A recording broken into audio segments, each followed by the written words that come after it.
Okay. Word. All right, I think by now most of you know who I am. Ross Kimmel. I'm on the Board of Trustees for Todd's Inheritance, also chair of the program committee, which brings all these wonderful afternoon talks. I see a lot of return visitors. Thank you for coming. Today we're going to be talking about material culture, which means things from the past. And we're going to zero in on the role of dragoons. Do you know what dragoons are?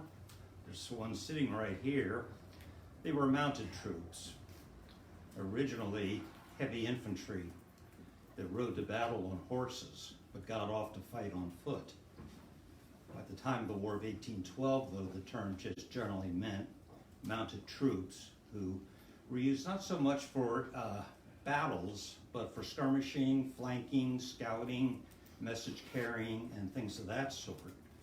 And Todd's Inheritance had stablage for 30 horses, so it was used for the year leading up to the invasion of Baltimore by the British in 1814 as an observation post and a place to quarter troops with horses. Also, General Smith wrote some of his orders from Todd's plantation right down here. And the British knew this because they've been looking back through their telescopes. So Todd's was marked for destruction. And when they landed in 1814, now people argue over whether it was when they landed or when they went back to their ships.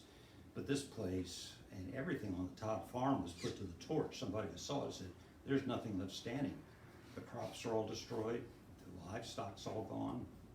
So the Dragoon story is an important one here. And we're going to do this talk in a couple of stages. First, this is Mike Bosworth here, who's a veteran reenactor of Maryland Dragoons during the War of 1812. He's going to talk a bit more about the role of dragoons. Then I'm going to tell you about how I discovered what we thought, and still would like to think, is an original Maryland Dragoon uniform that Master Tailor Steve Abolt here, who will end up the presentation, will tell you about how he studied the original and how he reproduced the uniform that we're going to have on display here. We'll unveil it when he gets up to talk. So first I'll yield the mic. Come on up, Mike. Yield the mic to Mike. Mic to Mike. Never have too many mics. So this is actually my very first time at Todd's Inheritance, interestingly enough. And I'm part of a reenactment unit called Maryland Light Dragoons. And it was formed about 10 years prior to the bicentennial of the War of 1812 in order to provide mounted cavalry as part of the overall picture. And so we, as I was forming that troop, we looked at the available information for a uniform impression, and we found pictures, but not the actual coat yet. It was in someone's cardboard box in a basement somewhere. Okay, so we had pictures, and then we created this uniform some 12 years ago from that. But my role is to talk a little bit about what the dragoons were. They were basically light cavalry, and as Ross said, heavy cavalry was sort of shock troops, and that was used in Europe. If you've seen Waterloo, you saw the charge of the heavy brigade. And that was big men on big horses, and that's not what the light dragoons were. The light dragoons were things like chasseurs and hussars and things of that sort. They were smaller men on more nimble horses. They, as Ross mentioned, did a lot of scouting, a lot of message taking, skirmishing, a lot of threatening on the flanks so that the enemy would have to react to that and be less efficient in their own plans. So the Maryland Light Dragoons were reserves. They were militia. Okay, so there had been some before the War of 1812, but there were more troops formed. And in fact, by 1814, there were the exact number I forget, but about 45 troops. Each troop was about 50 men, authorized to about 50 men. There'd be a captain, 2 lieutenants, cornet, 4 sergeants, 4 corporals, and the rest would be various specialists, but mostly dragoons. The dragoon would be dressed very much like this, after this, if you want to see some of the other equipment, I have it out on the porch, and we can talk about the saddle, the tack, the valise, the equipment that they carried, and the weapons of the light dragoon were a saber, okay, which I'm wearing, and the state would, the reserve cavalryman would come with his own horse, his own saddle, his own bridle, but the state would issue some other equipment that would make him into more of a military horseman. That would include a halter and a lead line, because you're always dismounting and holding your horse while you're scouting from the top of a hill. Also the pistol holsters over the pommel, they're covered in bear skin. This is the helmet that I would wear in the field, and that is also bear skin, and it gives some protection to a head slash, but if a really direct one, I think it's going to go right into your head. Okay. Then you'd be issued one Harper's Ferry pistol, and you'd probably purchase your own smaller pistol, and you'd put that in one of the pommel holsters along with your gear for cleaning the horse's hoofs and curing the animal. A lot of time the cavalryman is taking care of your animal. It's a fairly delicate animal, believe it or not. It's big, but delicate. If not taken care of, then you're going to be an infantryman with worse boots and only a pistol and a sword. The main weapon of the cavalryman really was the sword, because you only had a single shot from that pistol, and that was often used to signal, frankly. But you could also use it to fire. But hey, you're on a moving animal firing something. So the sword was, and another weapon was intimidation. You're on a big horse, you can go faster, and just seeing a line of cavalrymen and they're all drawing their sword at the same time, that slithering sound will cause a not so well-trained unit to try to run, and that's what cavalrymen love, is chasing after infantrymen. With that, I've got more information, but this is just sort of a warm-up to get to the main event, and so I will turn it over to Ross. But Okay. Afterwards, if there's questions, I can answer. Thanks, Mike. When I was in graduate school in the 1960s and 70s, the field of academic history was just starting to recognize material culture, things, as legitimate sources of information about the past. Historians, professional historians, up to that point, had relied primarily upon written records to dig up what happened in the past. And of course, writing goes back several thousand years BC in ancient Samaria, with, you've probably seen pictures of the cuneiform clay tablets with little marks on them. The first one seems to have been used for commercial purposes. I give you 3 cows and you will give me 15 amphora of wine. And then they realized, we could express loftier thoughts this way. And that's how writing developed. So, academic historians relied upon the written word. Beyond that, it was up to the archaeologists to dig things up, to learn about pre-literate societies. Well, since I was a kid, I was always interested in Civil War uniforms and things like that, examples of material culture. When I was in graduate school, I kind of thought, gee, these guys, they know everything about the written word, diaries, letters, government records, church records, things of that sort, but they're missing something. But the discipline as a whole was beginning to discover this. I took a seminar, graduate seminar at the Smithsonian, directed by Dr. Wilcom Washburn, who was a PhD in history, an academician, but he realized that material culture had something to offer. And that's kind of the avenue I pursued. Before I finished graduate school, I ended up getting something better than a PhD in history. I got a job in history. And I was going to finish the degree I'm still working on. I got a job at the Maryland Park Service, and that was the origin of my involvement here at North Point. I became the historian for the Maryland Park Service, which at the time did not have any sites relevant to the War of 1812. North Point State Park did not yet exist. But one of my first jobs was to do the research for reconstruction of 2 barrack buildings at Fort Frederick, way out in western Maryland. A big stone fort, maybe some of you have seen it. It was a state park, and a big stone wall, and we knew there were foundations for 3 interior buildings. What do they look like? Okay, Kim will find out, because we're gonna rebuild them for the bicentennial, the National Bicentennial in the 1970s.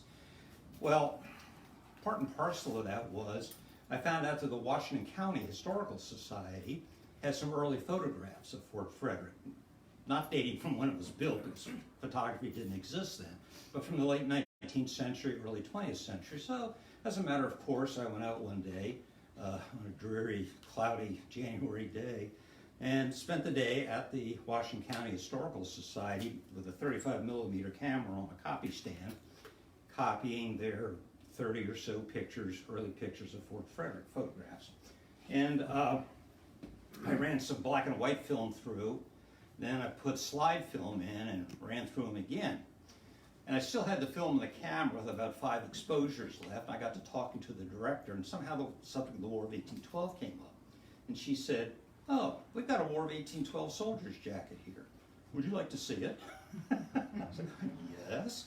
So she went to a corner cupboard and dug through the one of the drawers and brought out this. Holy cow, thought Ross. That is a major find. You can see a little piece of string here. There was like a price tag with a string on it through one of the buttonholes, and on it said Sergeant Jacob Huyett, North Point. This is a sergeant's coat that was worn at the Battle of North Point? Holy cow. So I used what film I had to take pictures of it and filed it back in my mind. She put it back in the drawer. And I thought, if I ever have occasion to do exhibitry on the War of 1812, I'll remember this thing. Well, by and by, the state acquires North Point State Park. We acquire what's left of the battlefield up there. We acquire Todd's inheritance, and now I've got reason to think about War of 1812 exhibits. So I went looking for the jacket. They no longer had it. They had turned it over to a fella who's now deceased, who had his own private museum in Boonesboro. And I called him. I knew him. My phone is going to continue doing that. It's I wear an electronic device that monitors my glucose, and I can't turn it off. It's telling me the thing's about to. I've got the phone turned off. I've got the sound turned off, and it overrides that. I can't stop it. I'm sorry. Anyway, so I went looking for it. It wasn't there. It was in the hands of this private guy, and I knew him. I'd been to his museum. I called him, and I said, "I hear you've got the Huyett jacket." And he said, "Yeah, I do." Yeah, he said they were cleaning out their old costume and stuff, and what the Hagerstown Fine Arts Association didn't want, they were throwing in a dumpster. And he said, "I rescued that thing off the dumpster twice." I said, "You really shouldn't throw." He said, "I know it's in a ratty condition, but you this is really something." And they finally said, "Well, why don't you take it?" So I got it, and I said, "Well," he said, "It's not on display." I said, "Well, we've got this historic place called Todd's Inheritance, and it was used as a Dragoon outpost. Do you think you could find it?" And I'd got the board then to agree to have the thing restored if he could find it and let us display it. "Well, it's in one of my warehouses." This guy was the ultimate pack rat. He had a lot of really neat stuff from throughout history. "It's in one of my warehouses in a box. I don't know if I'll ever come across it again." I said, "Well, how about I get some volunteers together and we'll come up and help you look for it?" No. It's just, I can't. Well, this kept going on, and I finally forgot about it. Until I was a worker bee on one of the bicentennial committees for the governor's commission on the bicentennial of the War of 1812, Governor O'Malley. And we were reviewing grant requests, and here comes a grant request from the Washington County Historical Society for the Jacob Huyett jacket. So it had come back to them. And I said, we should definitely fund this one. They only wanted a couple $1,000. So we funded it, and the thing was sent to Shippensburg State University, which has a real active historic costume program now. And it was restored beautifully, as you can see. And the Washington County Historical Society even sent it down here. This is photographs of the restored jacket right there in that War of 1812 room. Ah, I thought. But there was no way they were going to let it go. So I started thinking in terms of getting a reproduction. I contacted my good friend and expert historical tailor, Steve Abolt. He said, yeah, I would love to do it. It took us until recently to get the grant money to do it, but we did it, and the result stands here now. Also, another branch of the Huyett family donated his helmet. I'm going to let Steve talk about the implications of the helmet. And last September, he and his wife Cinda Carpenter came up to Hagerstown and looked at the original jacket, restored jacket, got written up in the local paper, and he made the reproduction, which we are now going to unveil. It will be, we had a Dragoon uniform in there. We think this is a better one. I thought it was a better one.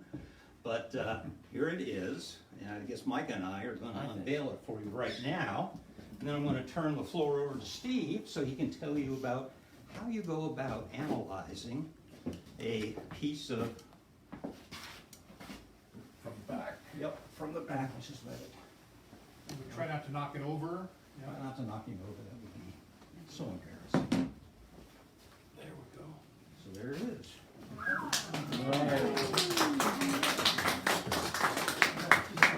It is pretty magnificent. It is. Napoleonic period. Everybody was aping the French because Napoleon was cleaning up in Europe. So this is an American interpretation of a Napoleonic period uniform. Steve, Am I on? the floor is yours. How am I doing? You're doing fine. Okay, good. All right. I am standing. All right, as you can tell, I am not a light dragoon. I am now a heavy infantryman. All right? And just like Mike, though, I have my bare skin. Back up here. All right, well, we're going to talk today a little bit about what it took to replicate this particular garment. I've been making historical clothing going on 35, 40 years now. And as Ross calls it, it's the affliction. So when he first pitched this idea to me to reproduce this coat, was back in 16 or 17. Oh, that's my ankle monitor going on. All right. He pitched this idea back to me then. And I said, I'd love to do something like this. But as he told you, it was a long and laborious process to get the funding to now bring this to you. And I personally want to thank all of you that have come out today to listen to this talk and to support Todd's inheritance. Remember, you look at rudders on a ship, right? They're behind you. But what do? They steer you to where you're going. And if you throw your rudder away, old Navy man, what happens? You go in circles. You go in circles. Or run aground. You're adrift, you have no control. And that's what history is. It is behind you, but it steers you to where you are going. And if you cast it aside, you do so at your own peril. So those of you that support Todd's inheritance, those of you that come to historic sites, those of you that are interested in history, that pass these stories down, are preserving American culture and preserving a dream and passing that dream down. So that's why this little piece of wool, thread, buttons is so important.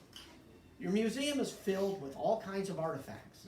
And you can look at those artifacts and just see stone axes, wallpaper, chips of pottery. But at one time, they were held by someone, no different than you, who had a story to tell. You preserve that because you want to learn from that particular story. So let's take a look at old Sergeant Huyett here. Let's see what I can tell you about this individual just anatomically. Okay? Everything that a tailor does is designed to complement the human form. And yes, some of us may be short, tall, fat, but there are fixed points on your body. And when military or tailors design uniforms, they are designed to highlight certain facts of the human body. You ever have the old saying about you rob Peter to pay Paul, right? Well, when you draft, this is all geometry. And you're trying to fit this all together geometrically. So if I want to change the silhouette here of Michael's coat, and I'd like to be thinner. wouldn't we all? But you want to do that, then you're going to move seams or whatever. So if I take away from one, I have to add to another. It's still geometry. I'm still going to fit that form within a certain space, but I have to move the way that I'm going to do it. One thing that was a highlight of this particular period of the War of 1812 are these extremely narrow shoulders. Can you all see that? Our shoulders today, full length. But at this time, the sleeves come up onto the neck. In the original jacket, Sergeant Huyett's straps here were 2 3/4 inches. When I took the measurements of the uniform, my estimate was Sergeant Huyett was probably about a 36 to a 37-inch breast, all right, which was a proportionate size. And he was probably about 5'8", 5'9", and I'll get into the raison d'etre for that in just a minute. The Army used to issue clothing in various sizes. All right, at this particular time, it came in 3 sizes, which the soldiers used to joke was too big, too small, don't fit. All right, but actually they're based on heights and chest requirements. As the 19th century will progress, they will issue them in larger sizes. One of the biggest complaints soldiers had was the uniform that was issued to them never fit, which is why company tailors were employed to alter these uniforms. Tailoring today, or then, was just a low-end trade. Everybody could tailor. All right, it wasn't, today you look at this stuff and go, that's incredible. This was low-end work, okay? So you had tailors everywhere. They were affectionately known as prick louses because when the lice would come out of the clothing, they would stab them with hot needles. They're called a prick louse, or a table monkey, because the way you tailor is there's a table. You come to my house, there's the cutting table, and I do all the cutting there. Then the tailor would climb up onto the table, sit cross-legged on the table looking like a monkey and working. So that's where that particular phrase would come from. But Sergeant Huyett's jacket is extremely different. This is not a regular Army jacket, right? This is a private purchase jacket. Whereas the United States Army would give me my uniform. For Michael over here, his unit has to provide not only the horses, but what is our uniform going to be? Sergeant Huyett's uniform actually is slightly ahead of its time. This is a French-style uniform. The standard United States regular Army light dragoon of this time is not wearing a tailcoat. He's wearing a short jacket that comes down approximately here to where you see the bottom of this waistcoat. All right, no tail. Why? One, it's economical. I'm not using a lot of cloth. And 2, as Michael will tell you, when you get up on the top of that horse, you got nothing underneath you that's going to impair you getting into the saddle. But the French are doing something a little differently. They're adding a tail to the bottom, but it's not a long tail. There are 3 distinctions in clothing for military men. There are coats, there are coatees, and there are jackets. A coat is a garment that comes down to the bend of the knee. A coatee is a garment that comes to the bottom of the breech or the bottom of the butt. And a jacket is a coat without tails. So this is a coatee, as you can see. Now let's turn old Sergeant Huyett here to the side so you can get a little different view of him. All right.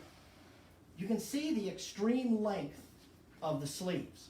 The sleeves were designed to come down to the bottom knuckle of the hand, where it joined the hand. Well, why would you want to put a sleeve that far down? Very simply, this wool was not washed or shrunk prior to construction. It was also sometimes shoddy wool, meaning not the highest quality. What happens, you ever throw a woolen sweater or something in the dryer? What does it do? It shrinks up. It's the same thing here. So this uniform, after a while, with Sergeant Huyett, using that saber that Michael has over there and drawing or writing, this fabric is all going to bunch up here in the forearm area and around the elbow, which causes this to shrink. If I had cut that where we normally cut my suit here, over at the wrist bone, that thing would have ridden up to here. So that's the reason it was cut long. Now, when Ross provided me the mannequin, this is a standard department store mannequin here. All right, this is a 38-inch chest on this one. So using the actual waist measurement here, using the measurements that I took in Hagerstown last year, and we looked at some paintings, I kept saying, there is no way this guy is wearing his saber belt the way Michael is on the outside of his jacket, because you can see how high up that would be. And Michael has to reach across, and he has to be able to draw his sidearm. If Michael's sidearm is right over here and he's on a horseback, he can't reach it. He needs to be able to easily reach across himself and draw his weapon. Okay? So that's when we looked for another clue. And I examined the jacket itself. And what was interesting, there is very little wear on the exterior of the jacket, indicating there was no belt ever worn here, because what's going to happen, because you have to keep it tight. Michael will let you take a look at this. That's no light piece of equipment he's wearing. And you have to keep that cinched around your waist, because if you don't, your belt's going to fall down. All right? And that naturally is going to abrade the fabric that is here. There is absolutely no abrasion on this coat anywhere. Also, the white belts. Those were kept bright with something called whiting or white lead. You can still get whiting today. It's a powder. You mix it with water. I've done it plenty of times. The belt is worn rough side out. You brush it on, turns your belt snow white. Enlisted men also used it on their trousers. Right? You know, we all see them in pictures of really nice white pants. Well, they don't stay white. So they would paint their pants sometimes with the whiting to make them look clean on parade. Now let's take a look again here. We talked about the breech, or the bottom of the butt. Here's the bottom of the buttock right here. If this was a standard coatee, U.S. Army coatee, his tail would terminate right here at the bottom of the breech. But what makes that interestingly, in the anatomical sense, is if you turn side to side, you will see his knuckle is on a level with the breech. So that's the other thing you can always tell with a correctly made coat. If you look at it in profile, the end of the sleeve is right here. So these arms may look long. He's actually about, the original measurement was 22 inches from the center of his back to his elbow, and then 13 inches down to his knuckle. So proportionately, he's pretty proportionate. There's nothing really unique about him, what I would say, in an anatomical sense. He's just standard. He's just as we all are, okay? Now, they would ornament these things. Remember, Joseph had his coat of many colors. The dragoon, the artilleryman, the infantryman of this time period has his coat of many buttons. All right? You remember the majority of buttons you get on cloth. Now, Ross here is kind of lucky. He's got brass buttons. That's expensive. Most buttons on civilian clothing are cloth-covered buttons. And that's what you find. All right? They were cheap, wood. They take forever to make. Time is money. Back then, material was money. So they would make cloth-covered buttons. There are 52 buttons on this coat. Only 12 of them do anything. Everything else is completely decorative.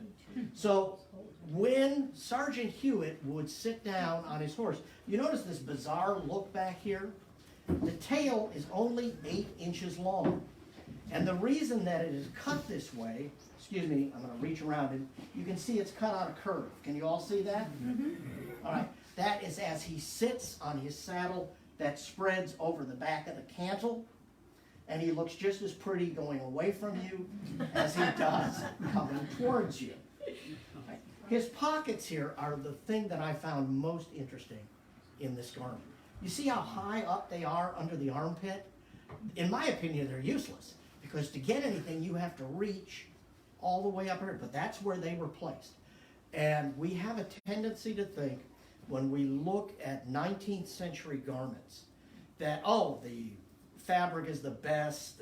No, it's garbage, all right? Especially if it's not a superfine or an officer's garment. So when Ross first contacted me, he said, this is a sergeant's coat. I said, oh no, this got to be an officer's coat with the detailing and everything that's on it. No, it's just standard enlisted man's coat. And so what they did for the pockets, they wasted nothing. A phrase you will probably heard, have you ever heard of cabbage? And I don't mean the vegetable. Oh, he cabbaged that together. Cabbaging is taking scraps of things. I had a coat once that was completely made of cabbage, and I don't mean vegetables. It was just fabric, and the tailor would literally take good quality wool, put the two pieces together, and whip stitch the end around, and then press it flat. So you have no bulk with the seam, but you can create big pieces of fabric. It is the rule of the tailoring trade that, let's say Ed back there is going to hire me to make him a coat, okay? Yes, no, I've still never forgiven you for bending over on the parade ground. That's a long story. Sleeping on my parade ground. And so Ed would have the coat, so he got that blue sailor's jacket there. I would buy that particular material. But by rules of the trade, I don't give that material back to Ed. That becomes mine. So when I cut Ed's coat, I'm going to do everything I can to cut judiciously so that I have a big piece left. So here, I can make a vest from. Remember, that's profit. The inside pieces that you will never see are cabbage. And that is what is in Sergeant Huyett's coat.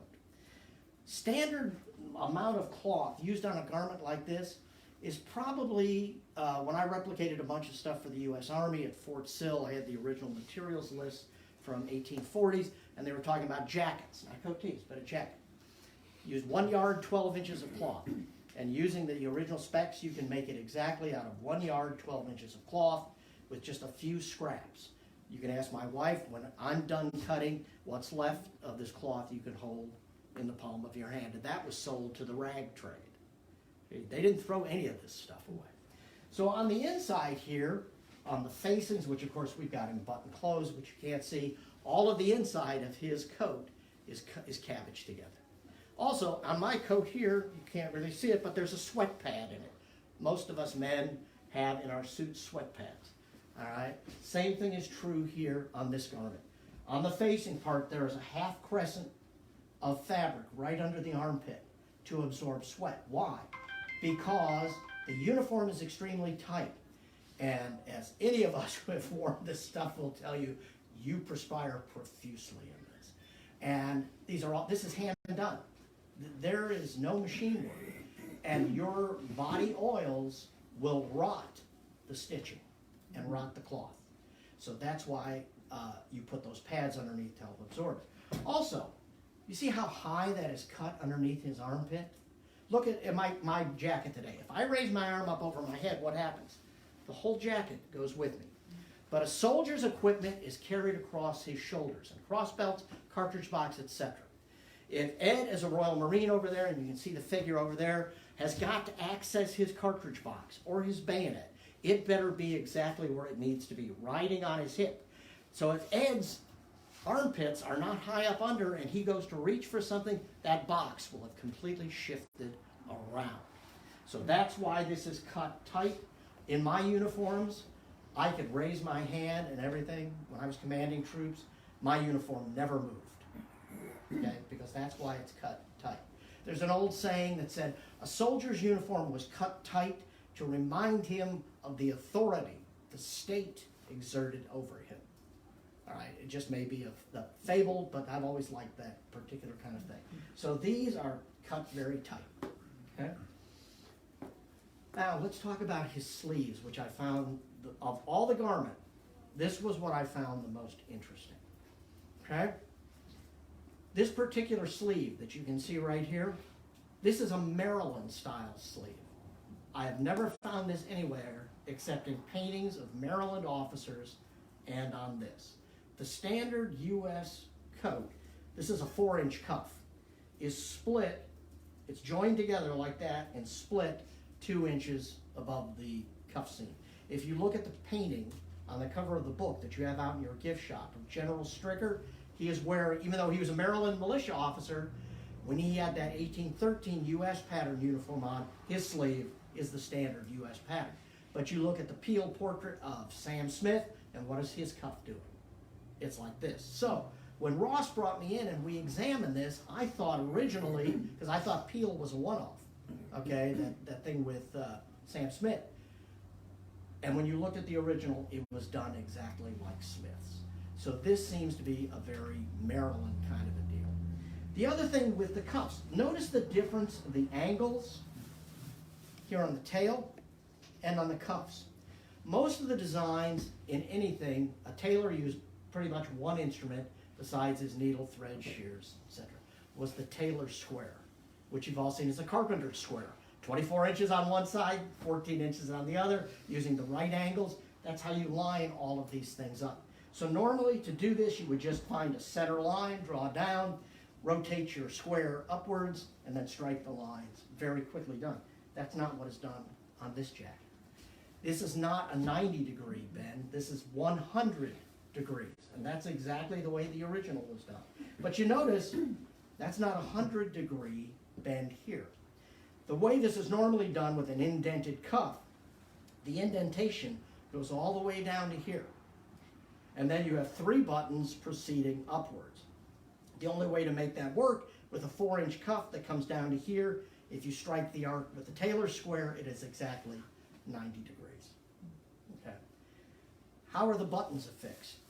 They're called stayed or plugged, which means they are pushed through the fabric and a shank of cloth then pressed through, or a strip of linen, and then stitched on the inside to hold them down. Because eventually this is going to come out. Just by simple wear, that button will get pulled out. One of the reasons you find so many buttons on battlefields.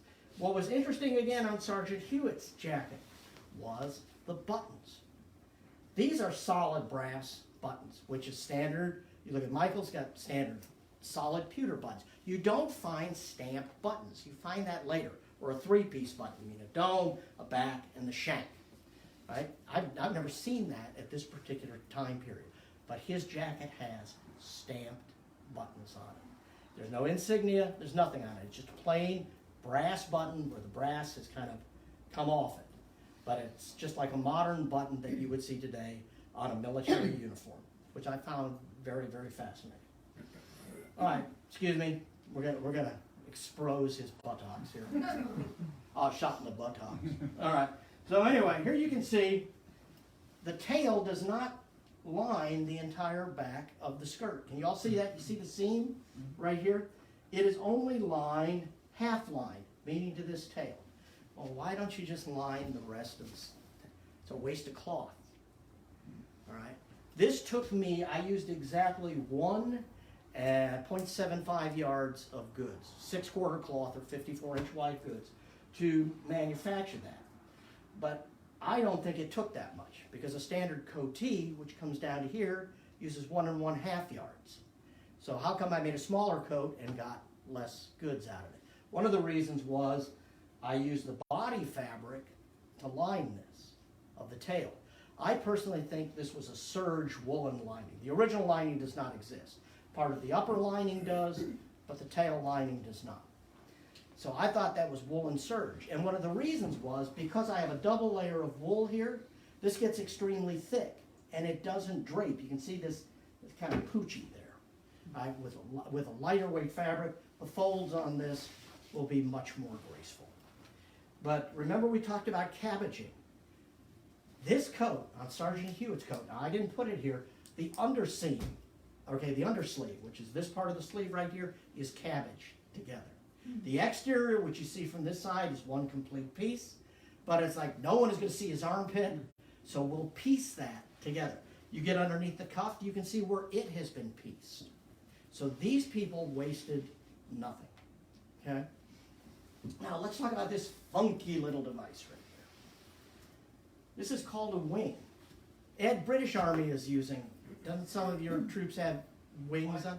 For line infantry and grenadiers. Right, and the United States will adapt this style of marking in 1816, which is what really kind of shocked me about Huyett's jacket, were the wings. Now, I've replicated some fringe here, which was bay woolen, which was dyed and raveled. The original fringe was factory made. We have this thing today, you look at like the riflemen, you look at Asquith rifles, and they got the red fringe, Maryland rifles.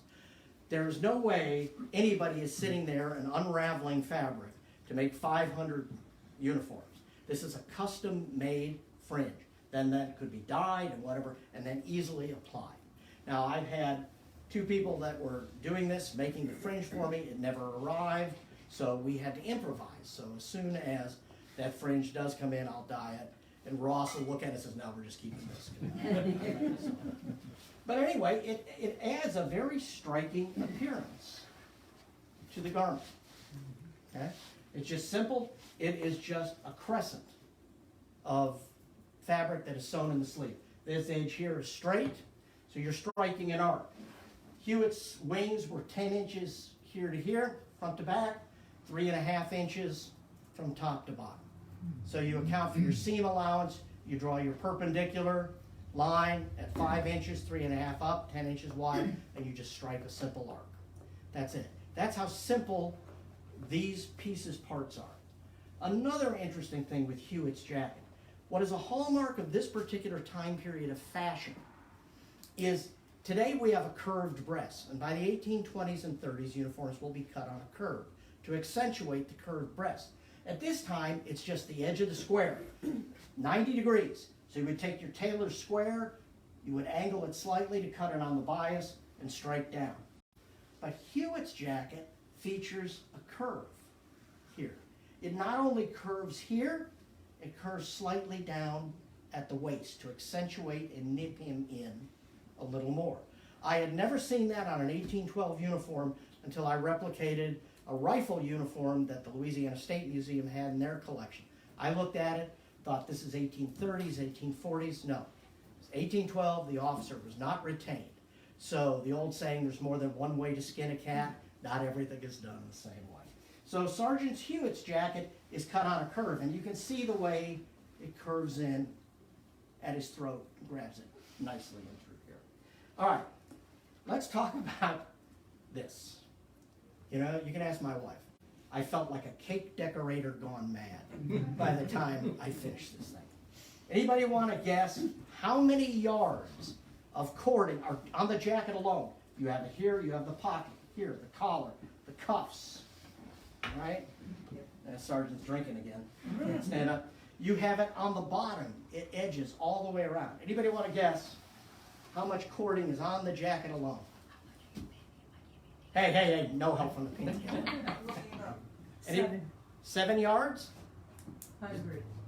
Oh no, not 700. This will bankrupt you, but 700 would really bankrupt you. I think she meant 100. 100. Oh, 100? You need to reduce it just a little. 35. There are 35 yards of cord. Now imagine, man, you got to sew this. All right, this was probably the militia company probably had these. They were cut out. Now they could have had the tailor do the assembly, but work like this probably was jobbed out to seamstresses to make. So I cannot tell you how many hours it took me. This whole coat is hand done. All of this braid is applied by hand. And the pipe, and if you get up close to it, you can see some of the stitching work on it. So we had to find, or I had to find, the cord to closely replicate the stuff that was on the original. We found some stuff, it was macrame cord. All right, so I bought it in 200-yard rolls. And so when I was doing this, I had 25 yards. 25 yards. So I said, just to be on the safe side, I'll dye up 30. Well, you could ask my wife, I ran out of cord. And I had to dye 5 more yards of this stuff up. So this is what gives him this unique appearance.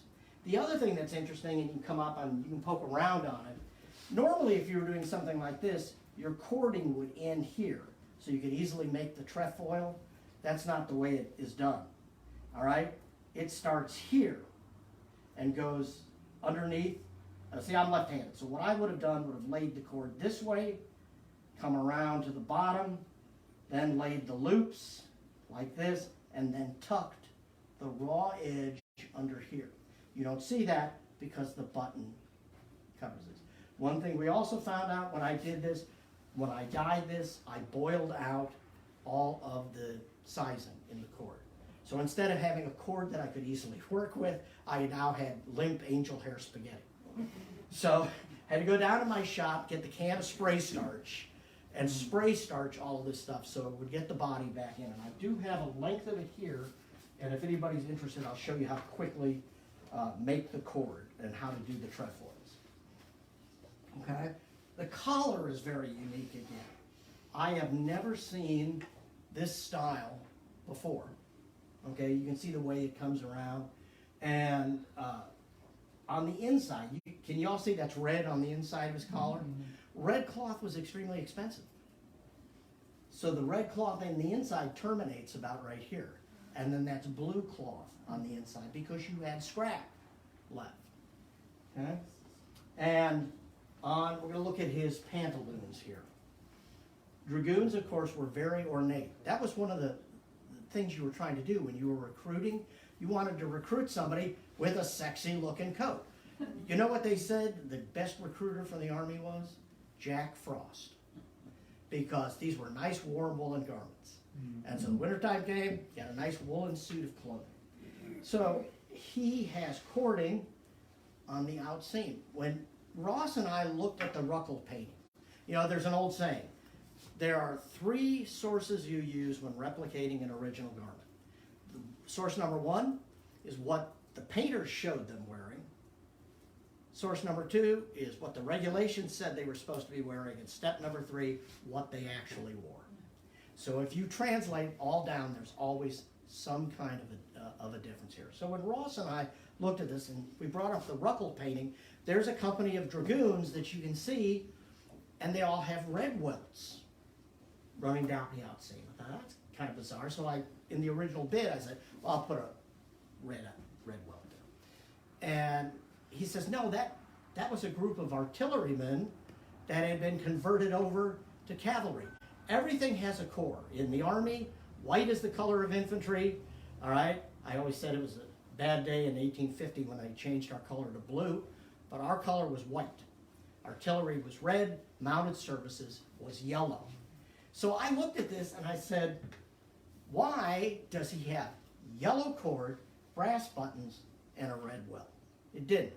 So that picture that Ross and I looked at, those were artillerymen that had been mounted. So his cording would have matched. And of course, to give the ornateness is the knot down here that's placed on it. Again, very sexy, etc., completely impractical. The seat also would have been foxed, which means it would have had a riding seat on it. All right, so you don't wear out your trousers because you have a lot of friction and a lot of wear and tear. Okay, my wife called these lederhosen. She also said, well, they're full length on you, Steve.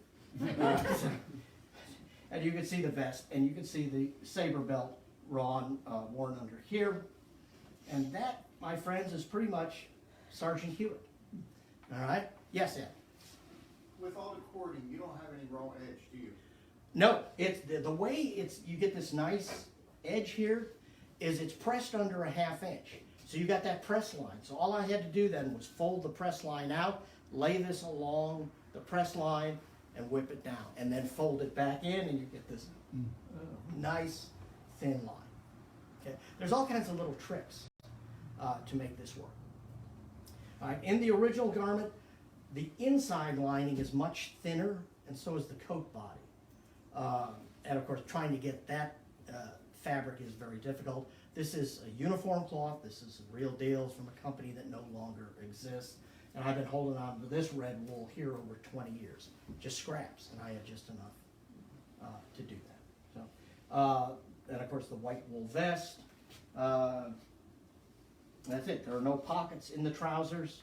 Maybe there would have been a small pocket underneath here, but Sergeant Huyett has his 2 side pockets here and probably 2 vest pockets. As Mike, Ross, Ed will tell you, I'll tell you, soldiers don't carry a lot of stuff. All right, we as modern people got a wallet, you got your car keys, your credit card. These guys didn't have that. And it took time to put that into a garment. And the Army, I don't care if it's the militia system, whatever, is like, get these guys outfitted and get them out of here. We're not taking the time to do all of these nice little things, okay? And so the garment in closing to me was not worn much. There is very little wear and tear. You look at the slides that Ross had put forth, and yes, that's moth damage and everything else. But the physical garment itself, all right, you can look at Michael's uniform that's been worn, Ed's, mine, Ross's. You will see after wearing them quite a bit, they fret and they wear out. They just do. That's just the nature of the beast, which is why you got a new one every year, because they saw hard service, they wore out. This coat had very, very little use. And in closing, we're going to talk about the helmet. You notice I'm life-size in that picture? All right. If you notice something very interesting about this particular helmet, yes, this is a correct style, but I do not believe this is the helmet that went with that. And I'm going to tie this all up with material culture. All right, you look at can you see the side button? That's called a rosette. You see it up there in the left-hand quadrant above the chin scales? Mm-hmm. That button does not come out, it's not stamped until the 1820s. You can find no earlier, and that is a stamped button, not a one-piece button. So this has led me to believe this helmet, as beautiful as it is, probably 1820s time period, and really not part of this uniform. Even though you can see in Ruckel's painting and the U.S. Army Dragoon, there is a helmet of theirs, light Dragoon. It's like this, but not near as nice with the chin scales going up.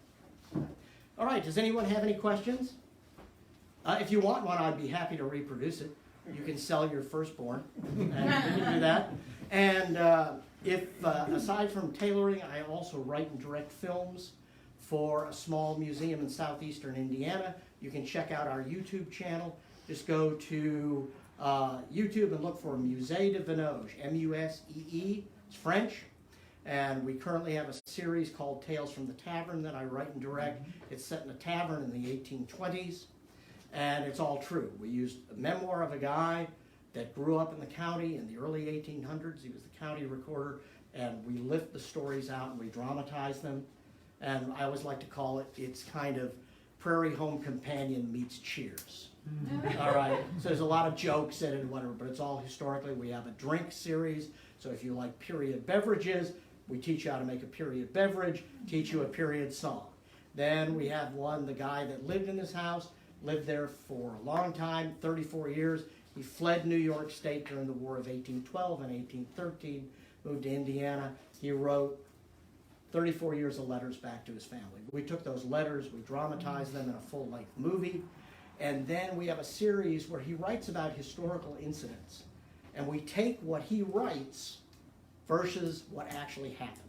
And so we research, and it's like the old game of telephone you played in grammar school, where the teacher would whisper something to the first student, and they had to pass it, and how different it was by the time it got to the end. And that's called Between the Lines. And if you're into herbal remedies, we have one on herbal remedies. So just check it out. It's called Musée de Venoge. So any questions? If not, I'm sure you're all suffering from fanny fatigue. All right? And we'll wrap it up. So Ed, you want to close? Because Ed, let me tell you, Ed and Ross, just in closing, were so generous yesterday. They took Cinda and I around, okay? My big thing is the Battle of New Orleans. I could do that to them down there. I'm going to take you over here, etc. But the only time I've ever been up here is always to Fort McHenry. I used to command Fort McHenry. I've never been here, right, to North Point. And so what you have here at Todd's Inheritance is a wonderful treasure that you need to covet and guard faithfully. So hopefully Sergeant Huyett here will keep the ghost you have in the upstairs company. All right? Yes, Ed. Just in parting with this, compare compare this uniform with the Royal Marine uniform in there. You talked about 35 yards of your lace. Yeah. The uniform has 13 yards of lace on it, has 28 buttons. Armies back then really loved buttons. Yeah. And surprisingly, we don't find more of them on battlefields and everything. But again, just do a comparison, and everything on the coat in there is raw edge. Raw edge means that you simply cut the material. There is no hem to hold everything in place. Wool was so thick back then, if you had the good stuff. If you had the good stuff, yes. Yeah, that you didn't need to add extra material to put a hem in it. Yeah, it was so tightly milled Yeah. that you literally, even in the U.S. uniforms, the regular infantry, remember cut on the square, that's just, chalk is drawn, the shears cut it, and it's raw, and you sandwich it together. And you run, it doesn't fray at all. You give it a haircut, you take a little, like your thread shears, and you trim the edge. But wool is an amazing fabric. It breathes, all right, stinks. especially when it gets wet, you smell like a wet sheep. Some of you may remember this if you were in the service. All right, Ross. Yes. One thing, Ross had mentioned that we had received a grant, made this possible. Yes. And I think we would be remiss if we didn't thank Baltimore County Executive Johnny Olszewski Jr. and Baltimore County for providing that grant for us. We waited quite a while. Yeah. All right, I'm done. So Ross, you want to close it out as the MC? Let me tell you about Sergeant Huyett. You may recognize the name. There's a town called Huyett out in Washington County. It's named for his family. His family was fairly prominent. It turned out his unit was in Baltimore in 1814. They were not at the Battle of North Point, despite what it said on that little handwritten tag. He may have been. They used dragoons as messengers. He may have been sent down here with a message. That's possible, but I think unlikely. But he was in Baltimore during the War of 1812, and presumably was wearing this jacket. After the war, his family homestead still stands. The family graveyard is there. His grave is still there. What happened to him was in 1840, the family was in a wagon going to a political rally. That was the year that William Henry Harrison, old Tippecanoe, and Tyler II ran against the incumbent president, Martin Van Buren.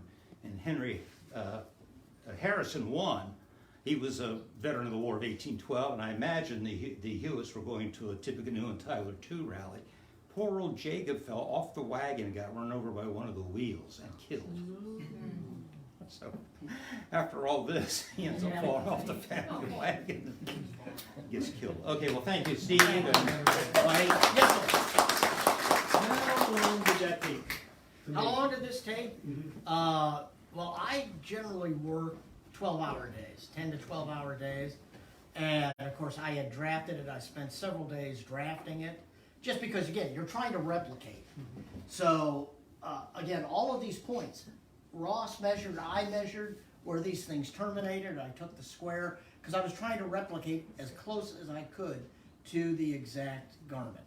So that took a couple days just to tweak it, because this wool is, this I bought on clearance because the woolen mill had closed down. They were a uniform maker. They didn't make it anymore, but it's excellent quality wool. That was $40 a yard. So before I start cutting stuff at $40 a yard, I want it to be right. My officers' garments, that cloth is $108 a yard. And so all of that stuff is just meticulously measured before I cut anything. Because, you know, the old saying, once it's cut, that's it. I cut that board 6 times, still too short. At the same time. All right, so we don't want to make those particular kinds of mistakes. So it took me the entire, I started in March and finished the last stitch. It was put on yesterday. Yesterday, when we tacked the Sitting wings right here. on. Sitting right here, tacking the wings on. But no, the garment was finished before I went up to Indiana the last time. And when I came back this past Wednesday, made the later hosen over here. But that was all day. That was 8 hours in here to work by hand, to get the cording right, the fall right, all of this stuff. Tailoring is an art. It's also a trade, but it's an art. And there you go. So if anybody wants to see how these trefoils are made, I'm leaving this here. In fact, Ross gave me that book of the Conservator's Report back in 2017. So we're giving it back to Ross. Ross is giving it to you. You can see all the stuff that was done to the original book. Okay?